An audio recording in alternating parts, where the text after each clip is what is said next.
எண்ணம் தோன்றக்கூடாது.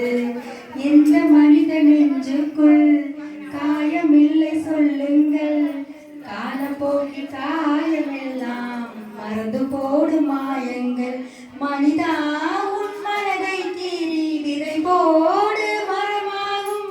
அவமானம் பெருந்தோல்வி எல்லாமே விதையாகும். தோல்வியின்றி வரலாறா துக்கம் என்ன என் தோழா.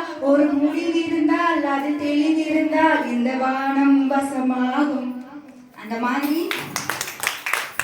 எப்பவுமே ஓடிட்டே இருக்கணும். நான் எல்லா ஸ்டேஜ்லேயுமே இதைத்தான் சொல்லுவேன். சோர்ந்து போய் ஒரு நாள் கூட நிற்கவே கூடாது. நான் லைஃப்பில் ரொம்ப கஷ்டப்பட்டிருக்கேன் இந்த இடத்துக்கு வர்றதுக்கு. நான் சினிஃபீல்டில் வந்து 5 வருஷம் ஆச்சு. இப்போ தான் நான் 2500 3000 சம்பளம் வாங்கினேன். அதனால எல்லாருமே ஓடிட்டே இருங்க. கண்டிப்பாக ஒரு நாள் ஜெயிச்சிடலாம். நம்ம போகிற இலக்கை அடைஞ்சிடலாம். Ma'am thank you ma'am. இந்த இடத்துக்கு நான் வர்றதுக்கு நீங்கள் காரணம் மேம். ரொம்ப நன்றி. விஜய் மேம் ரொம்ப நன்றி. இன்னும் நிறையா நான் வந்து சேமிக்க வைக்கணும் எல்லாத்தையுமே. இன்னும் ஒன்று மட்டும் சொல்லிக்கிறேன். பெண்கள் கையில் பணமும் வேலையும் இருந்தால் எவனையும் போடாட்டலாம். ஹஸ்பண்டை தவிர.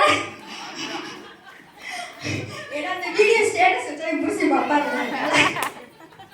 மேம் நீங்கள் வந்து என்கிட்ட பேசுனீங்க. உண்மைக்கு மேம் வந்து இந்த மாதிரி வெள்ளையம்மா என்ற ஒரு பெண் வந்து ஊருக்கு ஒருத்தர் இருந்தாலே போதும் மேம். பெண்கள் வந்து நிறையா பெண்கள் அழுகிறது, கஷ்டப்படுறது, வீட்டுக்கார சரியில்லை, நிறையா பிரச்சனைகள் இருக்குது. கண்டிப்பாக மேம் மாதிரி ஒருத்தவங்க இருந்தால், மேம் கூட விஜய் மேம் இருக்கிற மாதிரி கண்டிப்பாக 2 பேர் இருந்தால் நிறையா அச்சீவ் பண்ணலாம், நிறையா சாதிக்கலாம். நிறையா பெண்கள் வாழ்க்கையில் விளக்கேற்றி வைக்கிறீங்க, சந்தோஷம். ஐடி வந்து 100 ஐடி நான் சேர்த்துருக்கேன். பட் ஆனால் எங்கள் வீட்டில் மட்டுமே 8 ஐடி. அப்போ என்கிட்ட 8 லட்ச ரூபா இருக்கு மேம். கரெக்டா? 8 லட்ச ரூபா. தூங்கும்போது கூட ஏதாவதுன்னா என்கிட்ட 8 லட்ச ரூபா பணம் இருக்கு, மேம்கிட்ட கேட்டு வாங்கிக்கலாமே அப்படின்னு நினச்சிக்குவேன். கண்டிப்பாக எல்லாருக்குமே ஒரு கமிட்மெண்ட் இருந்துகிட்டே இருக்கும். நம்ம எப்பயுமே ஒரு பொங்கல் ஆகட்டும், தீபாவளி ஆகட்டும், எதனாலும் வாங்கி தான் நம்ம செலவு பண்ணுவோம். ஆனால் ஒயிட்டரா ஃபவுண்டேஷனை சேர்ந்ததுக்கு அப்புறம் அந்த பிரச்சனையே இல்லை. ரொம்ப ஹாப்பியாக ஃபீல் பண்ணுறேன் மேம். Thank you ma'am. அறுத்துட்டேன் எல்லாத்தையும்.